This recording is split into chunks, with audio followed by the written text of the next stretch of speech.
అదానీతో దేశానికే ప్రమాదం అంటున్న కాంగ్రెస్ అగ్రనేత రాహుల్ గాంధీ తెలంగాణలో అదే గ్రూపుతో ప్రభుత్వం ఒప్పందాలు కుదుర్చుకుంటున్న విషయం తెలియదా అని బీఆర్ఎస్ వర్కింగ్ ప్రెసిడెంట్ కేటీఆర్ ప్రశ్నించారు. అదానీపై అమెరికాలో కేసు నమోదైన విషయం తెలియగానే పేద దేశమైన కెన్యా ఆ గ్రూపుతో ఉన్న అన్ని ఒప్పందాలను రద్దు చేసుకుందని కేటీఆర్ చెప్పారు. ఈ నేపథ్యంలో తెలంగాణతో అదానీ ఒప్పందాలను రద్దు చేస్తారా లేదా అని కేటీఆర్ నిలదీశారు.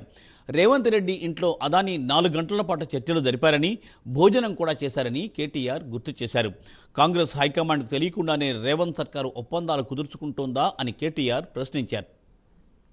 రాహుల్ గాంధీని అడుగుతా ఉన్నా, మరి మీ తెలంగాణ ప్రభుత్వం, మీ కాంగ్రెస్ ప్రభుత్వం, మీరు ఇంతమందికి శుద్ధులు చెప్తున్నారు దేశంలో. ఈరోజు అదానీ దుర్మార్గుడు, అదానీ అవినీతిపరుడు అని మాట్లాడుతున్నావు కదా, ఇంతవరకు నీ కాంగ్రెస్ ప్రభుత్వం తెలంగాణలో ఎందుకు అదానీతో కుదిరిన ఎంఓయూలను రద్దు చేయడం లేదు? మీరే అన్నారు కదా, వ్యాపారవేత్తలు ఎవరు 30-40 కోట్లు ఉత్తగానే ఇయ్యరని, నీకింత నాకింత అని చెప్పి ప్రయోజనం ఆశించే ఇస్తారని మీరే చెప్పిండ్రు కదా.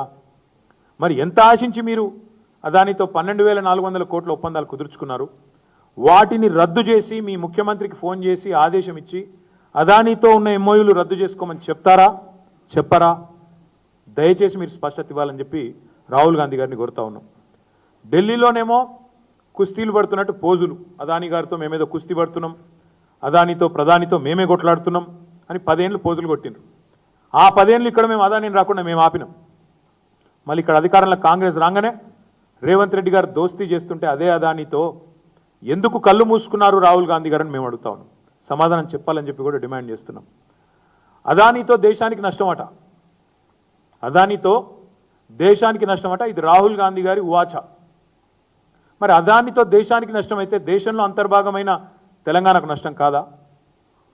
అదానీతో వేరే రాష్ట్రాల్లో నష్టమైతే, ఆయా ప్రాంతాల ప్రజలకు నష్టమైతే మరి ఇక్కడ తెలంగాణలో నష్టం కాదా? లాభం ఎట్లా అవుతుంది?